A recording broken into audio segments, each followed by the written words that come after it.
먼저 차성진 목사님은 우리 작년에 모다시 시간으로 한 5주, 4주였나요? 5주였죠. 5주 시간을 같이 했고요. 그 사이에 변한 거는 차성진 목사님의 머리가 많이 길렀다. 그때도 짧지는 않았었는데 그때도 네, 짧지는 그쵸. 않았어요. 네. 근데 그때보다 더 길었어요. 심지어 절반을 자른 겁니다 지금. 여기까지 왔다가 절반을. 두 번째로는 애들이 많이 컸다. 그때 막내가 거의 갓난 아이였었거든요. 근데 많이 컸다. 세 번째로는 차성진 목사님도 많이 유명해졌다. 더 중요한 거는 차성진 목사님보다 이제는 차성진 목사님이 차노을의 아버지로 유명해졌다. 라는 것입니다. 우리 차성진 목사님은 또 그 사이에 또 달라진 점이 있다면 이것은 제가 얘기하지 않고 차성진 목사님 어떻게 지내셨어요? 네, 일단은 반갑습니다. 오랜만에 뵙네요. 거의 1년 한 10개월 만에. 그렇죠. 1년 9개월, 10개월, 8개월. 네, 반갑습니다. 그 사이에 사실은 여기 교회 왔을 때가 되게 오갈 데가 없는 처지였어요. 그래서 뭐 뒷얘기를 다 할 수는 없지만 아무튼 오갈 데가 없는 그런 상태에서 교회 왔다가 여기 신앙교회 가고 나서 너무 좋은 공동체를 만나가지고 한 1년 7, 8개월 동안 좋은 공동체를 만들고 지금은 개척하기 위해서 백수 생활을 하고 있습니다. 그러니까 일요일날 늦잠이 얼마나 꿀인지 모르죠? 얼마나 좋은지 모르죠? 특히 목사님들 모르시죠? 정말 좋아요. 약 올리는 거예요. 목사님들은 모르는데 여러분들은 다 알잖아요. 주일날 늦잠 자는 거, 꿀잠 자는 거 다 여러분 다 경험 있으시죠? 오늘 또 그렇게 오셨죠? 이 차성진 목사님이 저희 교회 올 수 있는 거는요 백수일 때 따지고 보면 백수일 때만. 그래서 그때 백수일 때와 지금 백수일 때의 좀 차이를 조금은 더 구체적으로 얘기했어요.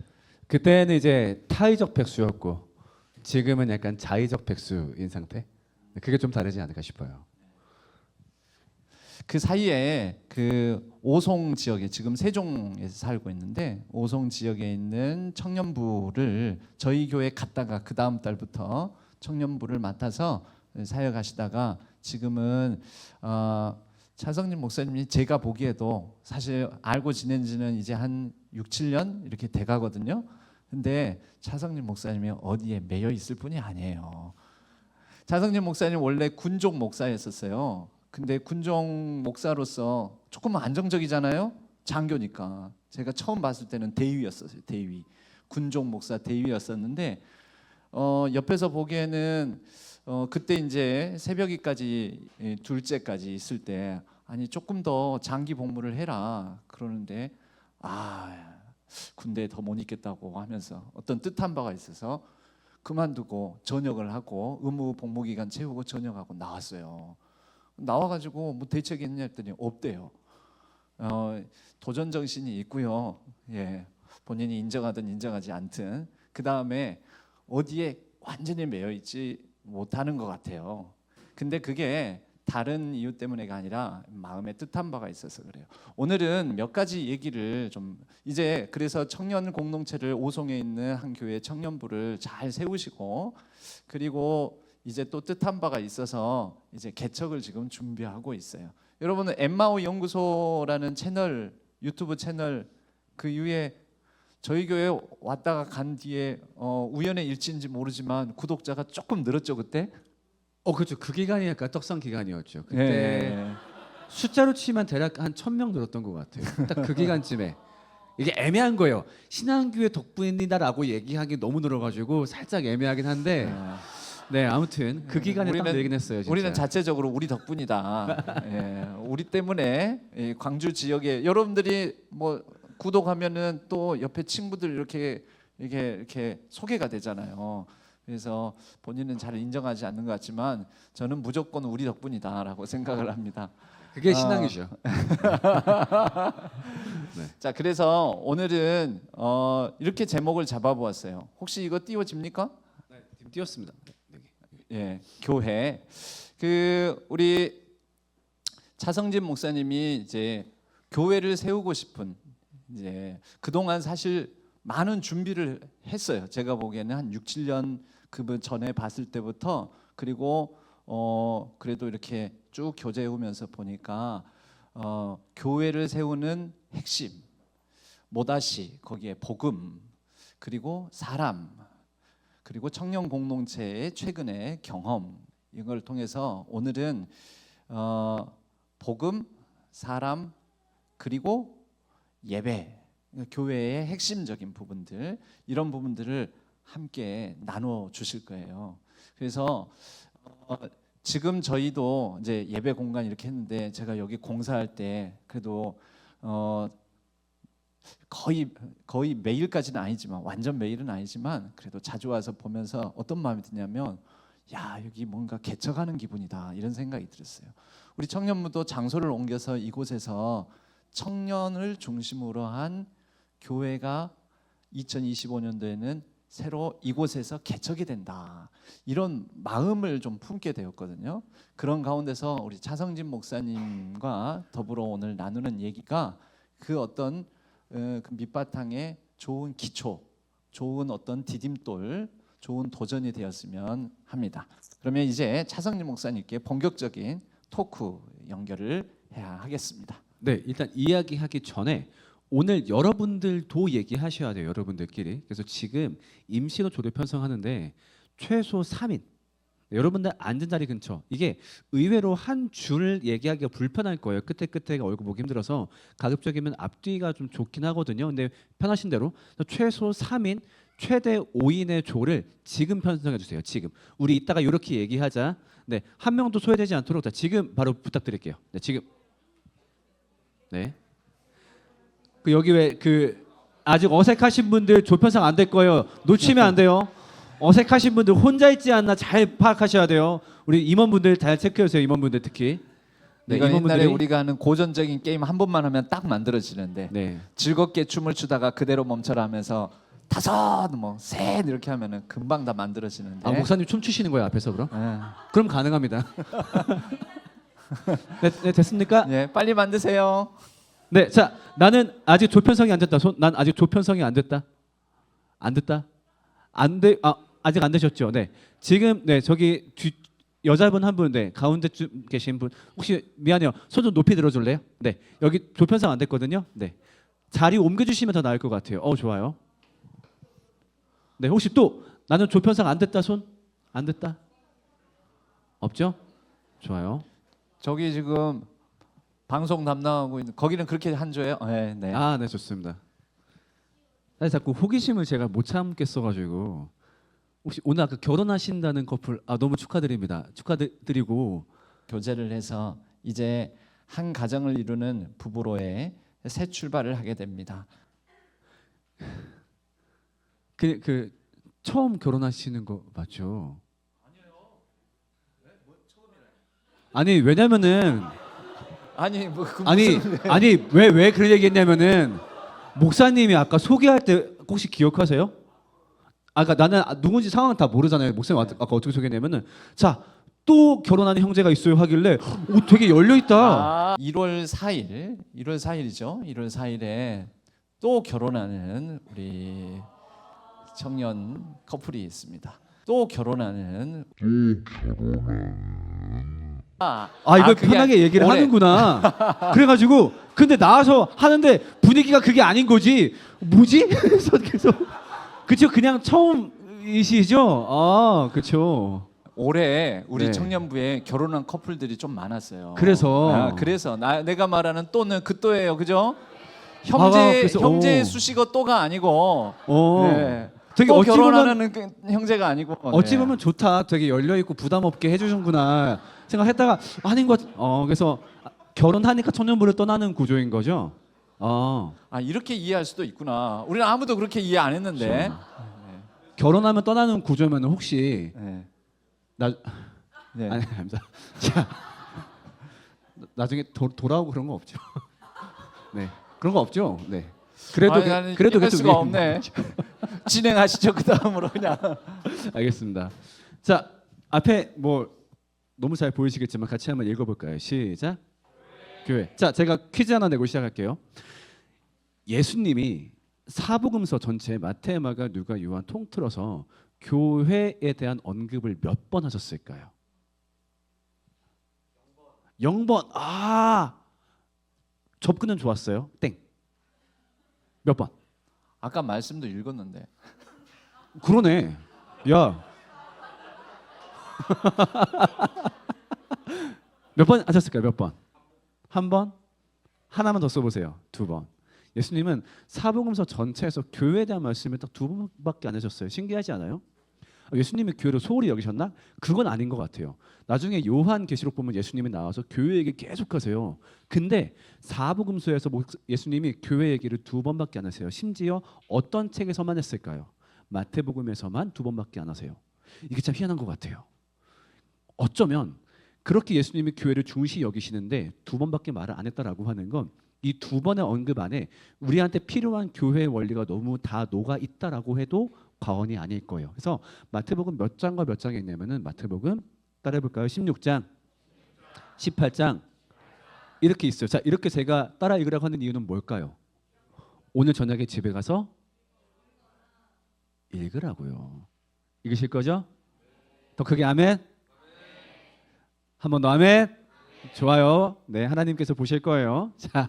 자, 그러면은 16장에는 뭐가 담겨 있냐면 교회의 가장 기초가 담겨 있어요. 그리고 18장에는 교회의 역할이 담겨 있거든요. 자, 오늘 이 2가지 얘기를 다 하기엔 조금 바쁠 것 같아가지고 앞에 있는 기초에만 한번 바로 집중해 볼게요. 여러분, 교회의 기초가 뭘까요? 교회에서 가장 빠지지 말아야 될 가장 코어, 사람으로 치면 척추신경 같은 가장 중심 기초가 뭘까요? 오늘 그 얘기를 나눠보려고 해요. 자, 우리 말씀 하나 같이 한번 읽어볼게요. 다 같이 시작.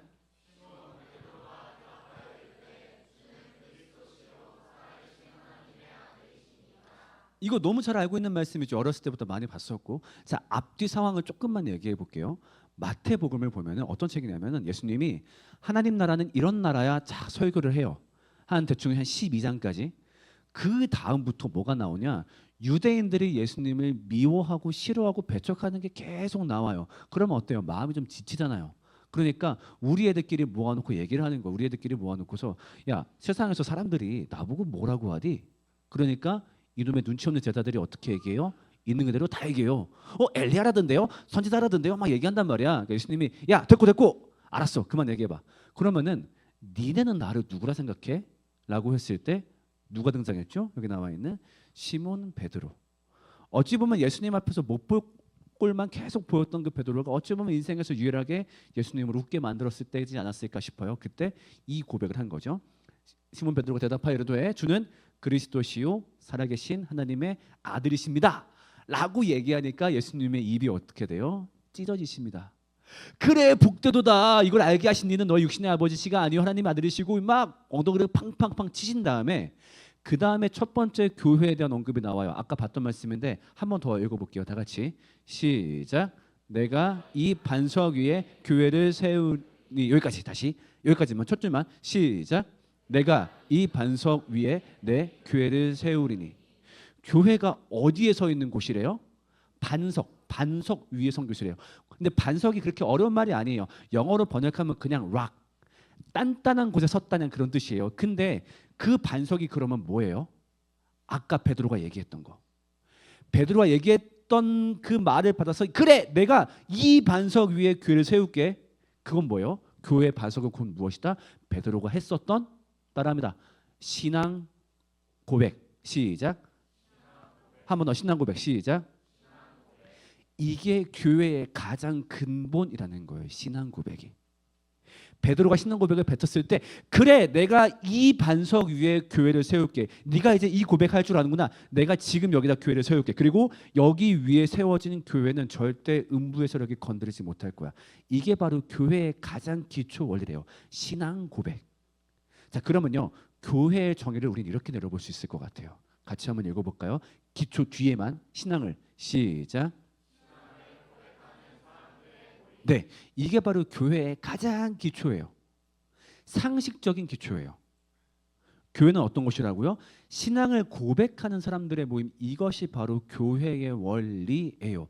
그런데 문제는 뭘까요? 생각보다 이것을 갖추지 않는 형태의 교회도 있다라고 하는 거예요. 혹은 교회 자체가 건강할지라도 그 교회를 다니는 개인 안에 신앙을 고백하지 못한 채 교회를 다니는 경우도 있다라고 하는 거예요. 여러분 신앙을 고백한다는 건 뭘까요? 일단 첫 번째로 아는 걸 말할 거예요. 뭘 아는 걸? 삼위 하나님이 나한테 어떤 분이시고 그분이 어떤 일을 하셨는지 내가 알아서 고백할 수 있는 상태. 이 사람들의 모임이 가장 기초적인 단위라고 하는 거예요. 자, 여러분들한테 여쭤볼게요. 여러분들은 신앙 고백을 가지고 있습니까? 안녕, 하루야. 누군가가 여러분들한테 기독교가 뭐예요? 믿음이 뭐예요? 신앙이 뭐예요?라고 물었을 때 여러분은 여러분의 언어로 고백할 수 있나요?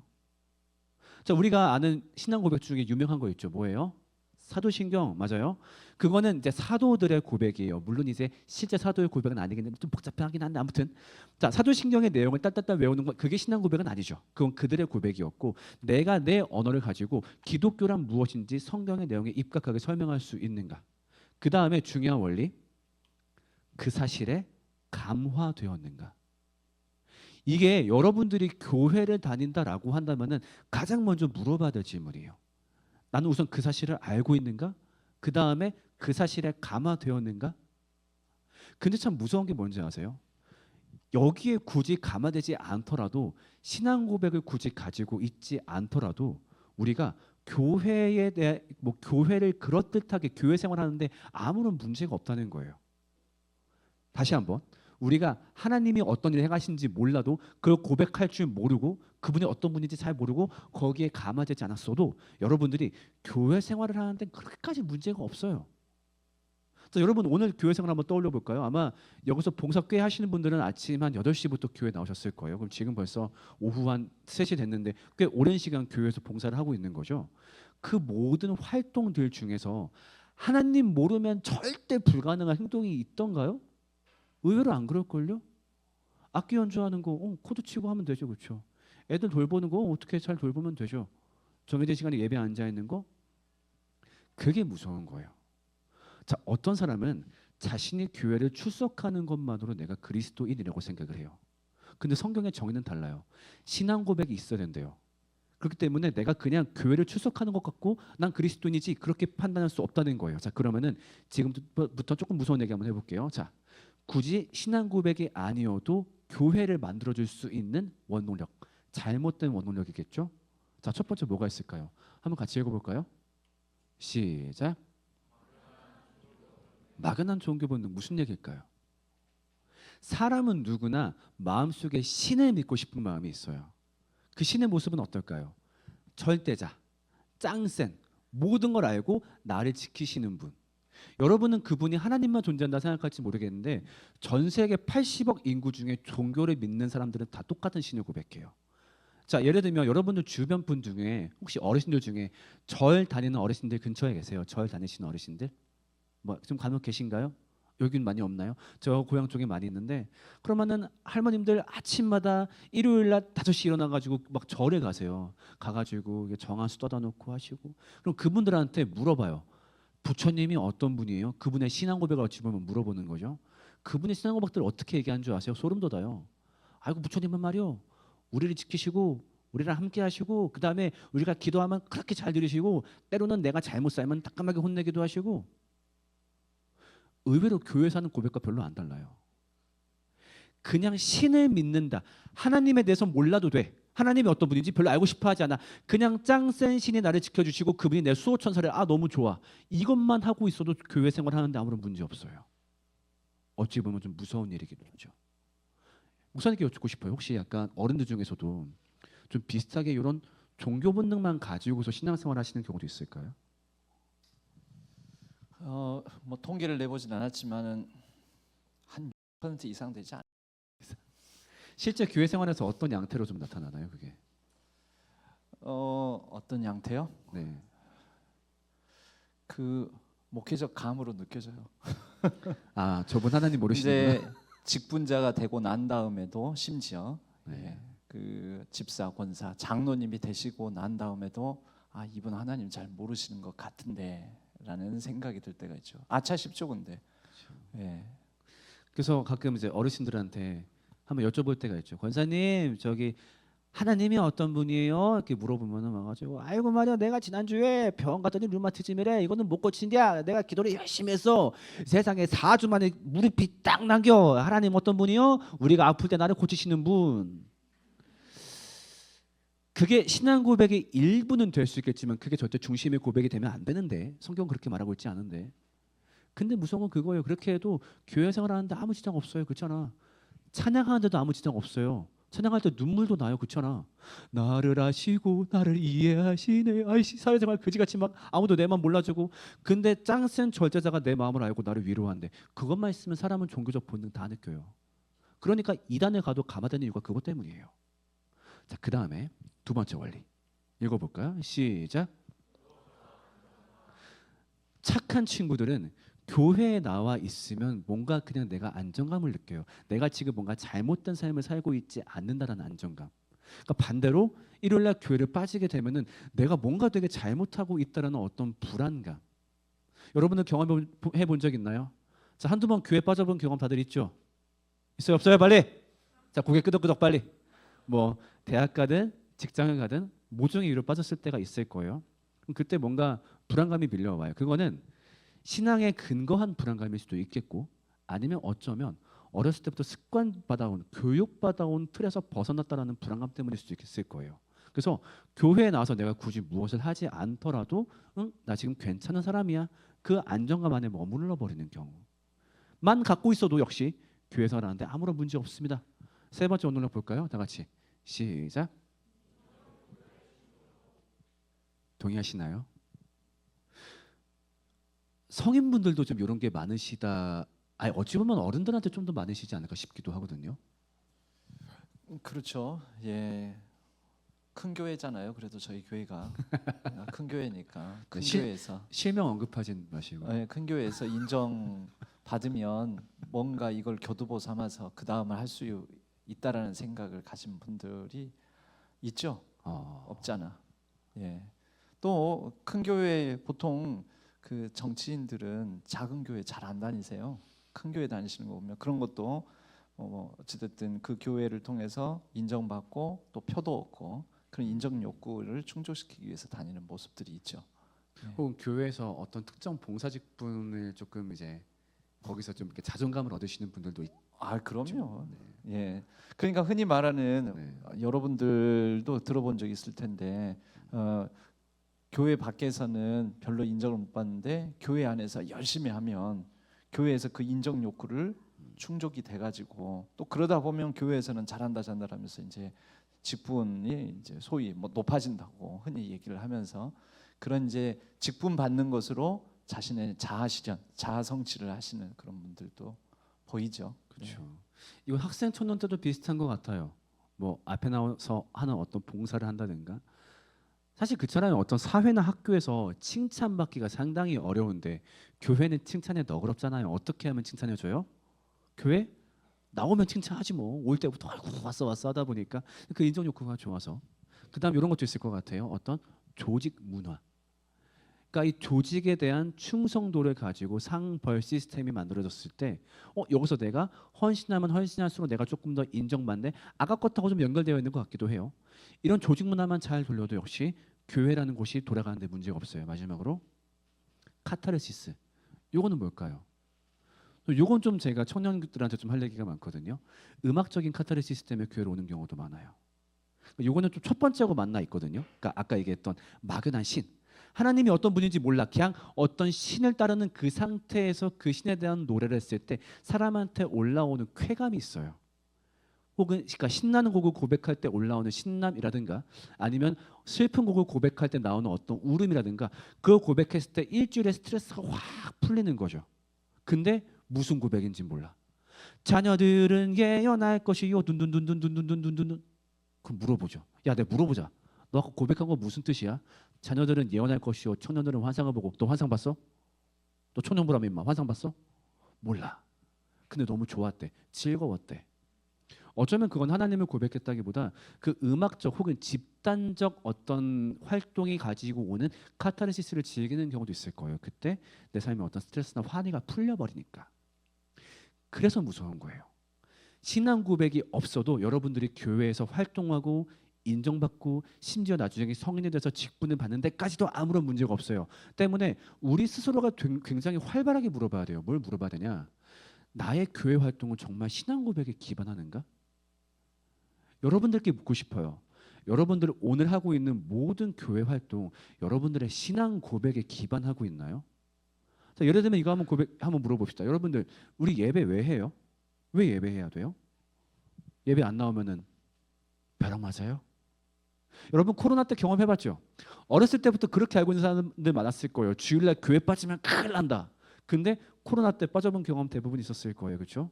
온라인 예배로 드린답시고 집에서 반 누운 채로 유튜브 틀어놓고서 잠들었다 깼다 이거 솔직히 나온 것도 아니죠. 그렇죠? 근데 그렇게 해봤더니 내 인생에 크게 별일이 생기진 않네.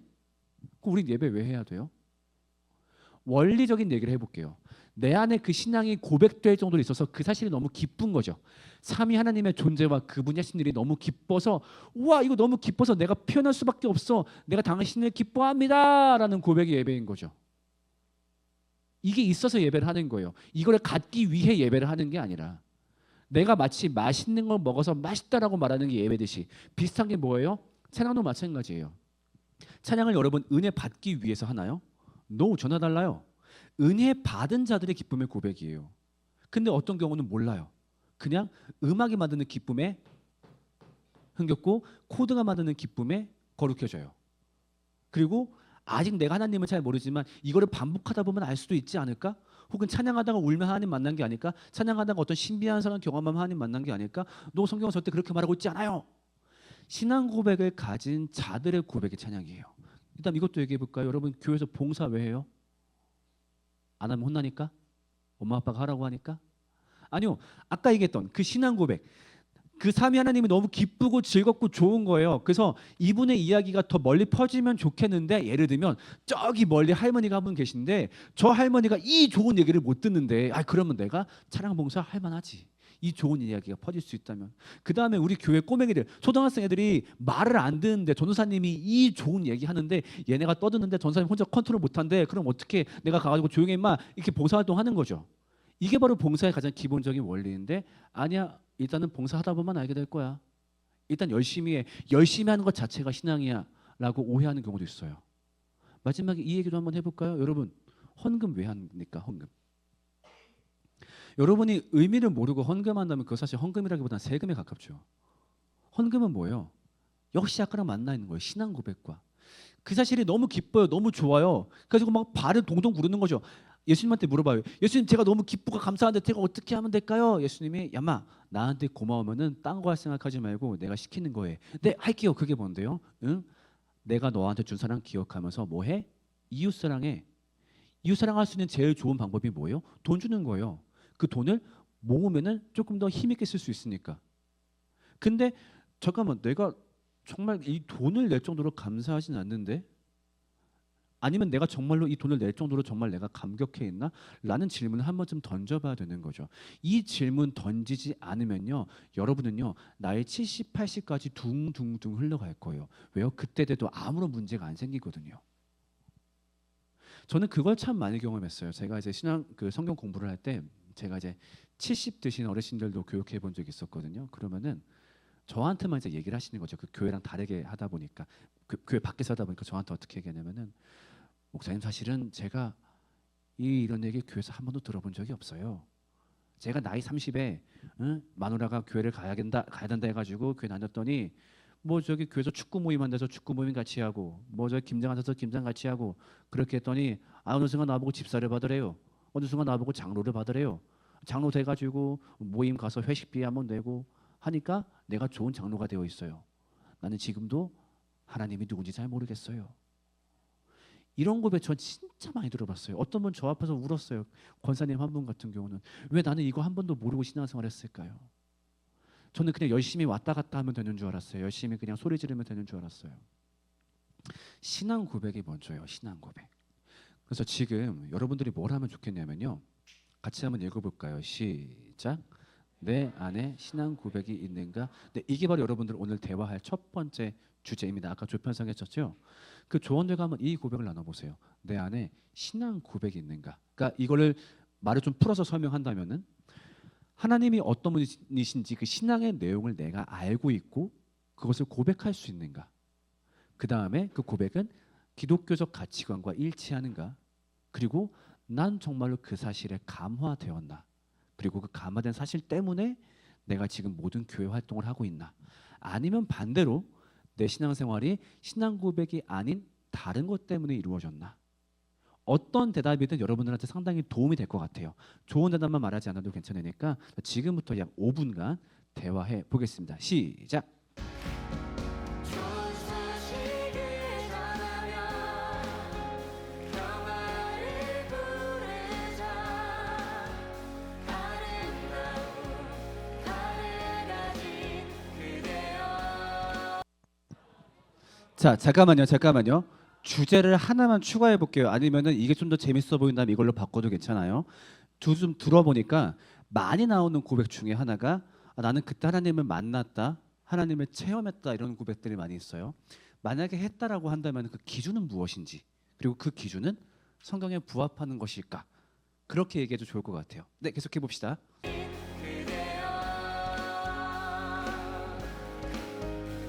당신의 날에 우리와 화평을 이루신 그의 사랑을 즐거이 부르자. 네, 자 아쉬움이 남더라도 일단 앞에를 보고 앉겠습니다. 이따가 한 번 더 기회 있으니까요. 네, 네. 평소에 좀 이렇게 이런 대화 많이 하시는 편인가요? 너무 잘하네요, 그렇죠? 너무 분위기 좋아가지고 혹시 자 얘기를 좀 서머리하기 전에 우리 그룹 내에서 아니면 개인적으로 이런 좀 질문 있다. 좀 질문, 네. 지금까지 내용에 대해서 이런 거 좀 물어보고 싶다. 이런 혹은 우리 그룹 내에서 이런 궁금증이 올라왔다. 좋아요. 일단 한 명, 그다음에 한 2명까지 받아볼게요. 오케이, 2명. 혹시 한 명 더 있을까요? 마지막 3명까지만 받아볼게요. 3명까지만. 오케이, 좋습니다. 하나, 둘, 셋. 네, 1번부터 한번 가볼까요? 네. 저 아까 목사님께서 그 하나님을 만났다라는 게 성경에 부합하는가라는 질문을 해봐야 된다고 했을 때 네. 성경에서는 어떤 말씀을 하신가를 알아야 그 기준에 부합하나 안 하나를 알 수 있을 것 같아서 좋아요. 네, 그거 좀 오케이, 네. 알겠습니다. 그럼 그거는 이따가 뒷얘기 한번 제가 포함을 해볼게요. 자, 2번째, 네. 그 기초 신앙 고백에 근거해서 감화되어서 기쁨과 감사함으로 교회 생활을 하고 예배를 드린다면 항상 그게 가득해야 하는지, 항상 기쁨이 가득해야 항상 하는지. 가득해야 하는 게 아니라면 네, 그냥 뭐 당연히 딱딱 나눌 수는 없겠지만 네. 어느 정도 이상이 바람직한지. 오케이, 좋을 것 같아요. 그러니까 예를 들면 그런 거라고 할 수 있겠죠. 교회 생활하면서 지칠 때가 있을 텐데 만약에 기쁨이 가득하다면 한 번도 안 지치고 늘 기쁨만 가득한가? 사실 그건 조증이겠죠. 네, 그러니까 뭐냐면은 우리가 교회 생활하다 아까 어떤 분이 번아웃 얘기하셨는데 번아웃이 많이 착각하는 게 번아웃은 체력이 딸릴 때 발생하는 문제가 아니에요. 그렇잖아요. 여러분들 중에 아마 크로스핏 헬스하는 분들 있을걸요. 자초해서 번아웃을 하잖아. 근데 즐거워하잖아. 번아웃은요 정신적인 지침이에요. 육체적인 지침이 아니라. 근데 내가 이 일을 왜 해야 되는지 모를 때, 이 일이 어떤 가치가 있는지 모를 때 그때 인간은 번아웃이 발생해요.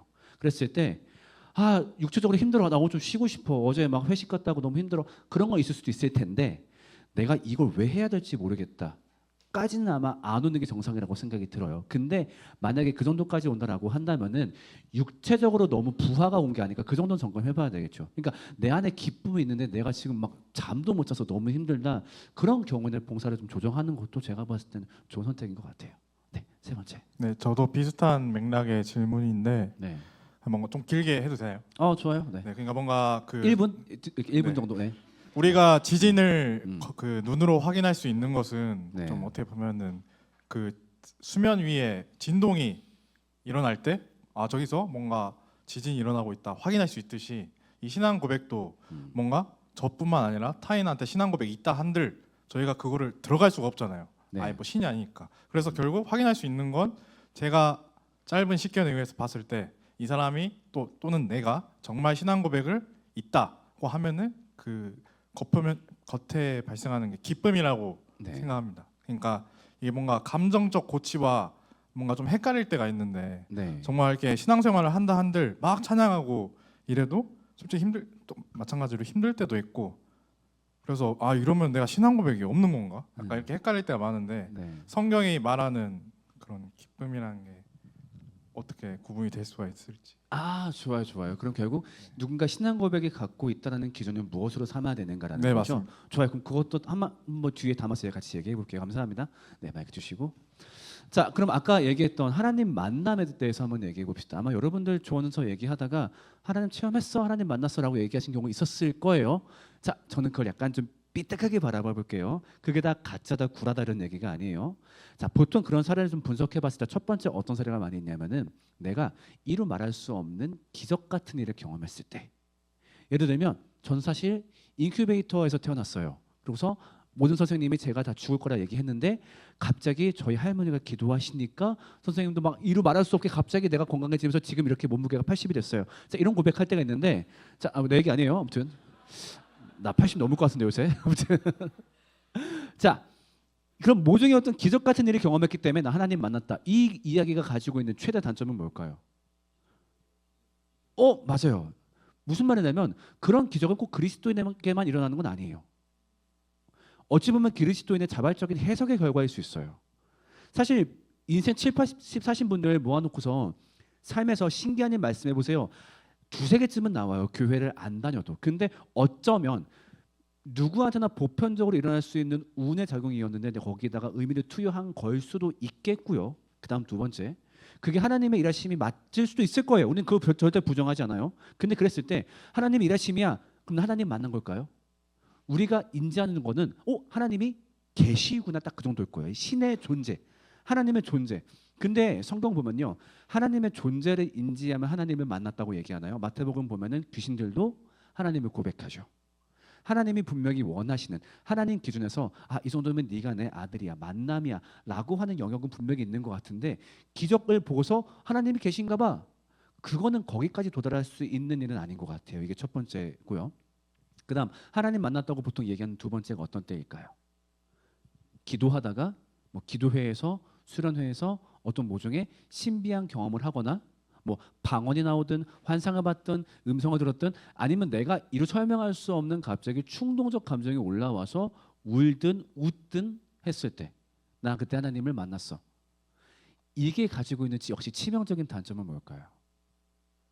우리가 어떤 외부적 신앙 외적으로 인한 감정적 충동과, 그러니까 쉽게 말하자면은 음악과 조명으로 인한 감정과 신앙으로 인한 감정을 사람이 구분하기가 굉장히 어렵다라는 거예요. 저는 실용음악을 전공했어요. 사람을 울릴 수 있는 코드를 알아요. 사람을 뛰게 할 수 있는 코드를 알고 사람을 뛰게 할 수 있는 리듬을 알고 있어요. 생각보다 격앙된 감정, 슬픈 감정을 만드는 거 그렇게 어렵지 않아요. 그러니까 물론 그 중에는 아까 얘기했던 것처럼 하나님이 부어주신 감정도 있을 거예요. 하나님 부어주신 기쁨, 하나님이 부어주신 어떤 경우는 방언, 오케이, 그 모든 게 근데 아까처럼 진짜라고 가정하더라도 그때 경험한 하나님은 어디까지예요? 그분이 계시는구나. 나를 울게 하셨구나. 나를 뛰게 하셨구나. 거기까지 저도 인정할 수 있지만 그럼 그것이 하나님을 만난 것이냐라고 했을 땐 애매하다라고 하는 거예요. 자, 그러면은 신앙 고백의 기준이 무엇이냐라고 했을 때 아까 이제 어떤 자매가 그런 말을 했어요. 나는 내 안에 나만의 고백이 없다. 이게 너무 슬프다.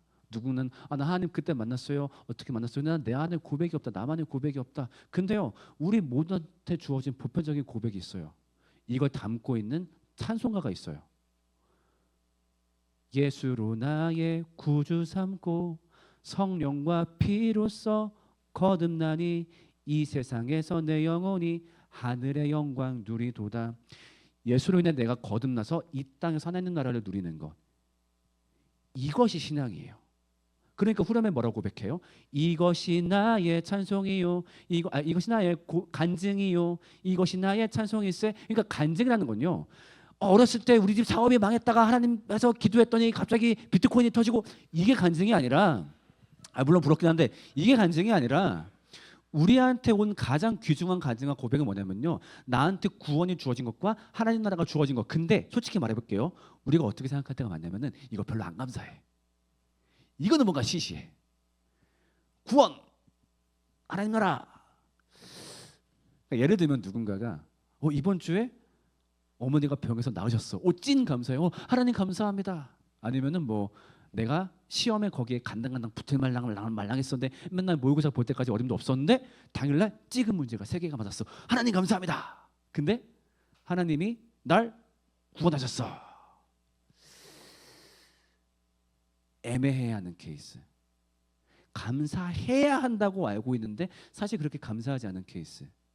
이게 아직 신앙 고백이 미안해요 없는 케이스예요. 그러니까 다 구라야가 아니라 거기부터 출발하라는 거예요. 이 구원이 얼마나 감사한지, 하나님 나라가 무엇인지, 이게 우리가 갖고 있어야 될 신앙 고백의 기준이에요. 그래서 신앙 고백의 기준이 뭐냐?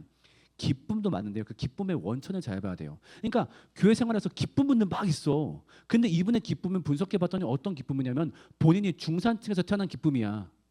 엄마 아빠가 번듯한 직장 갖고 계시고, 그다음에 남자친구 있고, 결혼 확정되고, 그다음에 와, 내 삶은 축복받았어. 나 그러므로 난 하나님을 기뻐해. 이게 신앙 고백일까요? 이건 신앙 고백일 수가 없어요. 성경에서 말하는 본질적 신앙과 거리가 있다 보니까. 그러면 본질적 신앙 고백이 뭔데? 구원이에요.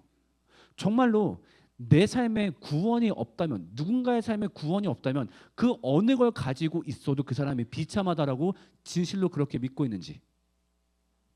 이거 실질적인 예로 한번 제가 들어볼까요?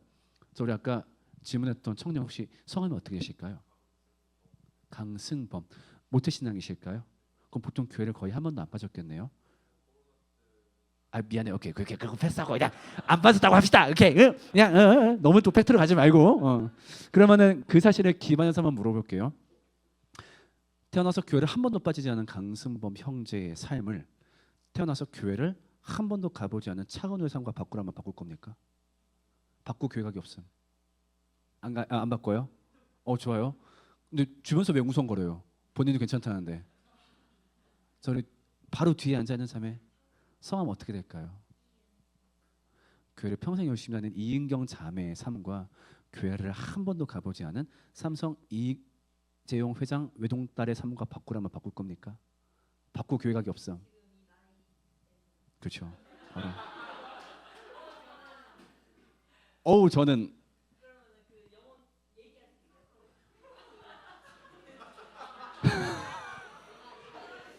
목사님 제가 이 질문을 말이 좀 긴데. 전국을 보니까. 다니면서 30번 넘게 한 것 같거든요. 저렇게 말긴 거 처음 봤어요.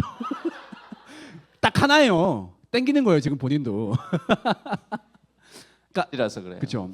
농담처럼 얘기했지만 우리가 유재석의 삶을 보고서 안쓰럽다라고 얘기할 수 있는가? 성경적 근거를 가지고. 그 다음에 내 삶에 구원이 가장 감사한 사건인가? 그러니까 우리 삶에 많은 간증이 있을 수 있죠. 하지만 그 어떤 간증이 나한테 기적이 아니라 나 같은 인간이 구원받고 나에게 부활이 약속되었고 이 땅에서 아직 오지 않은 그 세상에서 하나님 나라가 모두 약속되었다는 거, 저한테 이게 제일 감사한 거죠. 제가 살면서 물론 감사한 일 많이 있습니다만 이런 고백을 할 수 있는 상태. 그 다음에 그 사실에 감화가 되어서 내 인생을 살아가는, 어떻게 하나님이 기뻐하는 방식으로 내가 그동안 하기 싫어했던 이웃사랑하면서, 이것이 바로 신앙 고백을 가지고 있는 상태라고 말을 할 수 있을 거예요. 여러분 여기가 출발점이에요. 자, 청년부가 오늘 이제 새로 장소를 옮기고 여러 가지 새로운 마음으로 출발을 아마 계획하고 있을 거예요. 혹은 여러분들 개개인도 2025년에 내가 어떻게 신앙생활을 출발해야 될지 많이 계획하고 있을 거예요. 백투 베이식. 중요한 건 기초예요. 그 기초가 뭐라고요? 신앙 고백.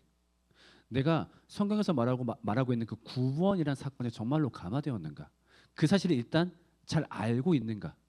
구원이 왜 필요했으며 어떻게 왔으며 구원이 없을 때 인간은 어땠으며 예수님의 오심 그 구원과 어떤 연관이 있으며 내가 성경을 그 관점으로 바라볼 줄 아는가? 그리고 그 사실에 내가 기뻐하는가? 여러분 이게 제일 기초예요. 이거 없이 신앙생활 하는 사람들 아까 말했죠. 너무 많다고. 자, 못하실 때 했던 얘기인데 짧게 한번 복습해 볼게요. 신앙 고백이 없다면요, 죄송해요. 그 모임은 교회가 아니에요. 분명히 말을 할 수 있어요. 어디 뭐 노회에 등록해놓고 아니면 네이버 지도에 교회 땡땡 검색하면 나오고, 그게 교회가 아니라요. 신앙 고백을 가진 이들의 연합이 아니라면 그건 교회가 아니에요. 이 말씀을 누가 했다고요? 예수님이요. 못하실 때 아마 기억날지 모르겠어요. 오병이었대. 예수님이 열받았어요. 왜? 인간들이 그득그득 왔는데 이 인간들 중에 내가 누군지 아는 인간이 없어. 오병이 얼마나 좋은 사건이었어요. 예수님이 갑자기 음식 복사 쇼 보여주고 다 먹고 오이에 환호하고. 근데 예수님이 그 자리에 열받아서 떠나버렸다고요. 왜 열받았냐고요? 같이 읽어볼게요. 시작.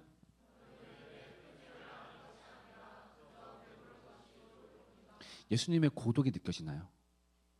야, 나를 보겠다고 5천 명이 왔어. 누구만 5천 명? 남자 어른만 5천 명. 야, 근데 얘들 중에 나를 아는 인간들이 없더라. 근데 생각해봐요. 그 자리에 모인 사람들 대단한 사람들이에요. 예수님의 말씀이 좋아서 그 뜨거운 중동 야외에서 하루 종일 예수님 말씀 듣고 예수님 쫓아오고 예수님이 빵을 주고 물고기 주고 그걸 먹고 직접 체험을 하고 하나님을 경배했던 사람들인데 그 사람들 보고 예수님이 열받았어요. 왜? 나를 아는 인간이 없다고. 그 말은 무슨 말이에요? 우리가 신앙생활 열심히 하고 있어요. 헌신하고 있어요. 그건 두 번째라는 거예요. 예수님이 뭘 바라세요? 일단 좀 자기를 알아달래요. 특히 오병이어 뭔 사건이었는 줄 알아요? 얘들아, 니네 이거 먹어야 살아. 어찌 보면 그날 세미한 성찬을 한 거였어요. 원시적 형태의 성찬을. 이 물고기와 빵을 먹으면서 니네 안에 생명이 없음을 인정해. 그리고 내가 생명을 줘야 살 수 있음을 인정해. 나 너네한테 생명 주려고 왔어. 이걸 두 글자로 뭐라 그래요? 구원. 나 니네한테 구원 주려고 왔어. 제발 나를 구원자로 바라봐줘. 니네 소원 푸는 소원순이가 아니라. 근데 그걸 아는 인간이 없는 거예요. 그럴 때 예수님은 좌절하신다고요. 이걸 절대 잊어버리면 안 돼요. 나 열심히 하니까, 나 교회에서 뭐 느꼈으니까, 나 교회에서 어떤 직분 맡고 있으니까 그게 진짜 다 두 번째, 세 번째, 네 번째라는 거예요. 제일 기본은 무엇이냐? 예수님이 어떤 분인지 아는 거, 어떤 분 우리한테 구원 베푸신 분, 그 사실에 감화되는 거. 근데 감화되지 않았다면 그 구원에 대한 지식부터 점검해 보는 거. 난 정말로 구원이 무엇인지 알고 있나? 나는 하나님 나라가 무엇인지 알고 있나? 예수님이 이 땅에 오시자마자 발을 쿵 딛자마자 하신 말이 뭐예요? 회개하라. 뭐가 가까이 왔느니라? 천국이 가까이 왔느니라. 예수님의 모든 사역은요, 하나님 나라에 대한 얘기였어요. 그럼 제가 물어볼게요. 하나님 나라가 뭐예요? 죽으면 가는 데예요? 그렇게 말씀 안 하셨는데? 이미 이 자리에 왔다고 말씀하셨는데? 그럼 이미 이 자리에 온 하나님 나라는 뭐예요? 어떻게 누릴 수 있어요? 교회를 다니면, 예수님을 믿으면 그 하나님 나라를 누려야 마땅하대요. 여러분 누리고 있어요? 그 나라가 뭔데요? 이것부터 출발해 봐야 돼요. 이것부터. 어때요? 생각보다 우리는 많이 몰라요. 교회를 다닌 연차에 비해서 몰라요. 못하실 때 했던 얘기죠. 중국어 3년 배운 애가 니하오밖에 못한다면 우리는 걔를 욕할 거예요. 수영 3년 배운 애가 물에도 못 든다면 걔를 놀릴 거예요. 근데 교회를 20년 다닌 사람이 신앙 고백을 장착하지 못하는 것에 대해서 심각성을 우리는 느끼고 있지 않아요. 잘못된 거예요. 때문에 어떻게 하자? 기초부터 다시 출발하자는 거예요. 목사님 어떤가요? 어른분들 중에서 신앙 고백이 없는 채 교회 생활을 하는 경우 많이 있을까요? 뭐 아까 좀 비슷한 얘기로 다시 묻는 것 같지만. 그냥 교회 생활 하는 분들도 많죠. 네. 반? 근데 그 본인들께서 거기에 대한 보통 문제 의식을 갖고 계신가요? 아 이건 좀 아닌 것 같은데 이런 마음으로 하시나요? 아니면 그런 지각도 없으신 경우들이 많을까요? 그 조금 다르게 보면 요즘 올해는 특히 저희 교회 어른 새가족들 중에서 이 부분 점검을 많이 하게 했어요. 새가족부에서. 근데 심지어 한 40년 이렇게 이제 제가 다 못하고 우리 새가족부 담당 전사님인데 보고를 해주시는데 그 가운데는 그분 이번 주 이렇게 만나서 이런 얘기 나눴습니다 하고 이렇게 보고를 해주시는데 그 내용 중에 아내가 40년 신앙생활을 하고 그랬는데 이런 얘기, 예를 들면 죄, 또 구원받았다는 거, 뭐 이런 부분에 대해서 처음 스스로 생각해보고 또 의미를 알고, 아 이제 내가 신앙생활을 교회 생활을 이제야 내가 제대로 하는 것 같다라고 고백하는 분들이 꽤 많아요. 그러면 거꾸로 보면 그분들의 한 40년의 신앙생활은 그런 우리가 지금 얘기 나누는 주제 신앙 고백 없이 해왔다라는 얘기를 이제서야 하시는 거죠. 그렇죠. 저는 이제 청년 사역 얘기 좀 더 해보자면은 저는 좀 갑갑할 때가 많아요. 그러니까 이제 가끔 저를 이렇게 초청하셔가지고 아 우리 교회는 다음 세대를 위한 사역을 준비하고 있습니다. 그럼 뭐 하고 계십니까? 아 20억을 썼습니다. 어떻게요? LED에다가 12억 썼대요. LED. 와 갔더니 LED가 한쪽부터 한쪽까지 뛸 수 있어요. 전력 질주가 가능한 거리야. 천장도 한 3m 이렇게 해놓고 그 다음에 악기에다가 한 4억을 썼대요. 건반 그 피아노 치시는 분 아시는지 모르겠는데 빨간색 그 건반 있어요. 노드라고 그 550짜리 그거 3개 깔아놓고 이걸 다음 세대 사역이라고 얘기해요. 그 다음에 인스타 계정 파가지고 힙하게 계정 관리 싹 해놓고 그 다음에 뭐 설교 영상 이렇게 멋있는 걸로 찍어가지고 그 다음에 연주자들마다 다 이렇게 고프로 하나씩 달아가지고 나중에 편집해서 올리고 이걸 청년 사역이라고 얘기를 해요. 전 돌아버릴 것 같아요. 그게 아니에요. 청년 사역은 다음 세대 사역은 그들에게 신앙 고백을 어떻게 전수해 줄까? 신앙 고백을 가르칠 때 가장 많이 묻는 것이 무엇인가? 가장 큰 장벽이 무엇인가? 가장 납득하기 어려워하는 부분은 어느 것인가? 그 다음에 어떻게 설명했을 때 좀 덜 지루해야 할까? 어떻게 대화해야 될까? 이걸 빡세게 고민하는 게 청년 사역인데 이제는 사실 대 유튜브 시대가 열리면서 그럴 듯한 그림을 만들어내는 장치가 너무 많아졌어요. 그러니까 멋있는 장면 하나 나오면 다 뽕에 차는 거예요. 막 손 들고 어쩌고 막 기타 우다다다 하고 있으면은 성령 임재 현장 카메라 파노라마 쫙 돌려버리고 그게 중요하지 않다는 거예요. 핵심은 뭐다? 신앙 고백. 나는 주의 친구, 나는 주의 친구. 그분이 왜 내 친구인지 설명할 수 있는 거. 나보다 나이가 2000살이 많은데 그분이 친구래. 왜? 이유를 말해야지. 감사함으로 주를 높이며 그 문에 들어가서 그 문이 뭔데? 그 문에 가는 게 왜 감사한 일인데? 찬양만 예로 들어도 그렇다라고 하는 거예요. 그 다음에 교회에서 아까 얘기했듯이 우후죽순으로 올라오는 잘못된 신앙관들. 하나님 만난다는 건 말이야 예배 시간에 우는 거야. 예배는 은혜 받으러 나오는 거야. 하나님은 너희 집을 잘 먹고 잘 살게 하시는 그런 분이야. 라는 것들에 대해서 어떻게 조율할 수 있는지. 그게 바로 여러분들이 앞으로 걸어갈 길이에요. 마지막 질문 주제 나누겠습니다. 요거예요. 다 같이 읽어봅시다. 시작. 우리 모두가 신앙 고백을 가진 그런 교회의 기초를 마련하기 위해서 우리가 공동체적으로 혹은 개인적으로 무엇을 갖추어야 할 것인가? 임원분들 잘 들으셔야 되겠죠? 혹은 여러분들 임원분들이 포함되어 있지 않다라고 하더라도 내가 나중에 기회가 될 때 임원분들한테 혹은 목사님께 이런 부탁을 해봐야 되겠다. 여러분들의 의견을 정돈하는 시간입니다. 지금부터 이야기 시작할게요.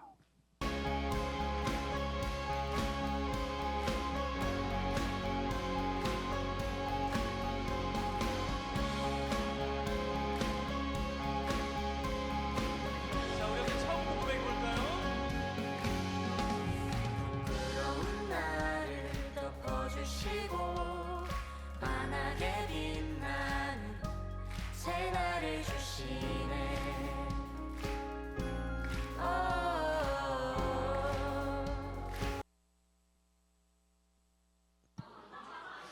네, 자 역시 아쉬움이 남더라도 앞에 볼게요. 네, 앞에 보겠습니다. 네,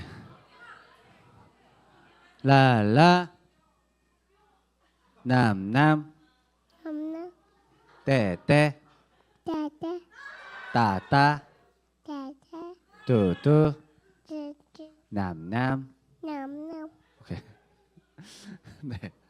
자, 이제 여기에 대해서 좀 각자 어찌 보면 본인들의 다짐을 말하는 거니까 다짐을 말하는 걸로 끝내려고 하는데 그 전에 역시 질문 한 번 더 받을게요. 아까 지금까지 했던 내용에 대해서 우리 그룹 내에서 혹은 개인적으로 이런 질문이 있다 3분 정도 받겠습니다. 3분.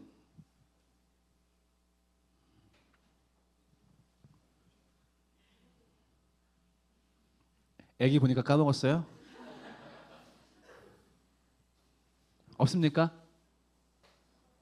네, 5초 후에 마감합니다. 5, 4, 한 분, 그 다음에 5, 4, 네, 그 다음에 두 분, 5, 4, 3, 2, 1, 네, 세 분, 좋아요. 네, 순서대로 질문해 볼까요? 네. 네. 네. 왜? 제가 궁금한 거는요. 그 아까 전에 맞바지에 말씀하셨던 그 어떻게 하면 이제 그 올바른 신앙 고백이 잘 젊은 세대들에게 전수가 되고 또 그거를 뭐 쉬운 말로 풀어서 이제 좀 납득할 만하게 이렇게 전수하는 게 중요하다 이렇게 말씀해 주셨는데 혹시 그 방법을 혹시 우리가 제가 대학생인데요. 대학교에서 이제 안 믿는 친구들 이게 좀 어떻게 해주면 좋을지 고민을 하고 좋아요. 있는데. 네, 일단 여러분들이 어떤 목표점을 갖고 있으면 좋겠냐면요. 여러분들 한 사람 한 사람이 누군가한테 신앙 고백을 가르칠 수 있는 상황까지 도달하면 좋겠어요. 그거는요. 제발 교역자한테 공급받지 마세요. 여러분 자체적으로 공급 가능한 수준까지 올라가야 돼요. 왜냐하면 교역자분들은 바뀔 수밖에 없어요. 교역자한테 공급 받아야 될 건 보너스를 공급받는 거예요. 보너스.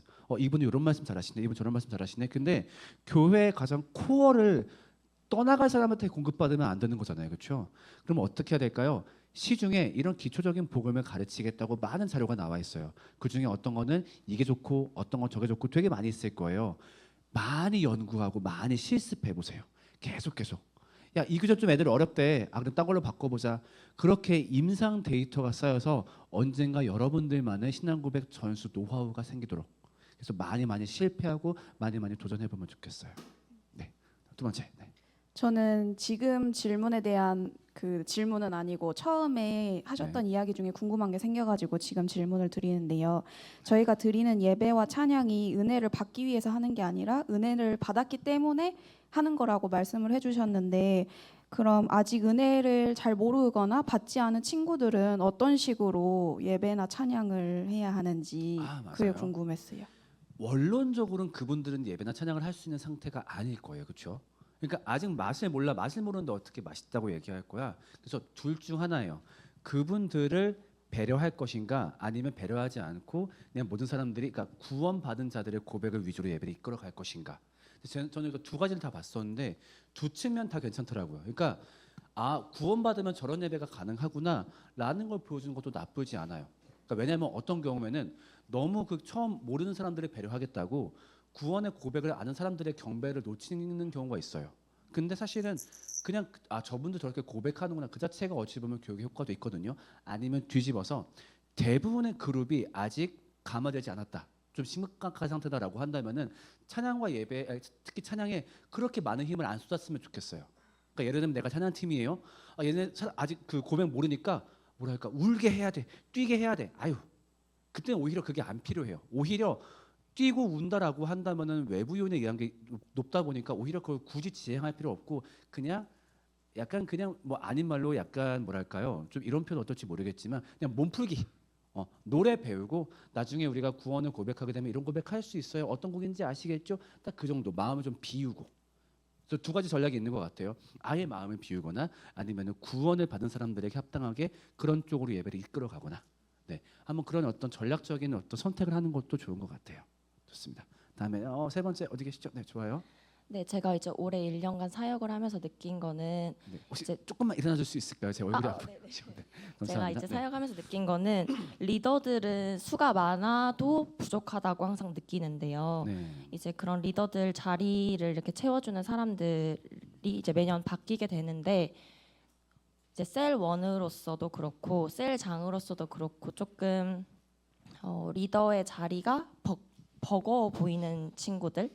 그러니까 약간 저희도 성경적 지식이 부족한 편인데 이제 그런 리더들이 셀원들에게 또 그런 부분들을 계속 전해줘야 하는 부분들 채워줘야 하는 거잖아요. 그런데 이제 그런 부족한 리더들이 어쩔 수 없이 자리에 이제 서야 할 때가 있는데 그 사람들을 어느 정도 훈련시켰을 때 리더의 자리에 설 수 있다라고 할 수 있는가 그 기준이 저는 좀 궁금하거든요.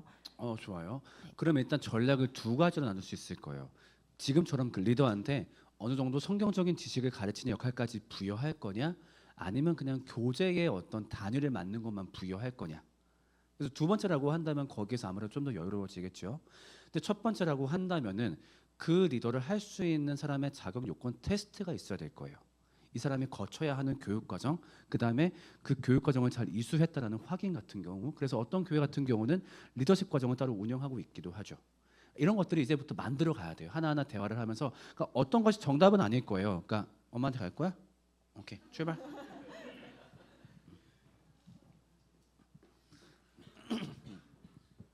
그러니까 아까 얘기했던 대로 리더들한테 교재만 맡긴다, 가르치면 그냥 중앙에서 하겠다, 그것도 나쁘지 않은 것 같고요. 아니면은 그 역할까지 맡기겠다. 그러면은 어떤 교육 과정을 이수하게 해야 할 것인가? 거기에서 사례들이 굉장히 많아요. 교회마다. 예를 들면 나들목 교회 같은 경우도 있고 어떤 교회도 있고, 그러니까 그런 중간 리더의 교육과 이수 과정을 많은 시스템을 예를 들면 뭐 한번 체험단을 보내보는 거죠. 그 교회에다가. 그래서 한번 예를 들면 좀 몇 달간은 그 교회를 체험하는 것도 좀 나쁘지 않다 생각하거든요. 그래서 우리가 이식할 것도 이식하고 우리가 고민할 것도 고민하고, 지금 말씀하신 그런 대화들을 이제부터 활발하게 해 가시면 좋을 것 같습니다.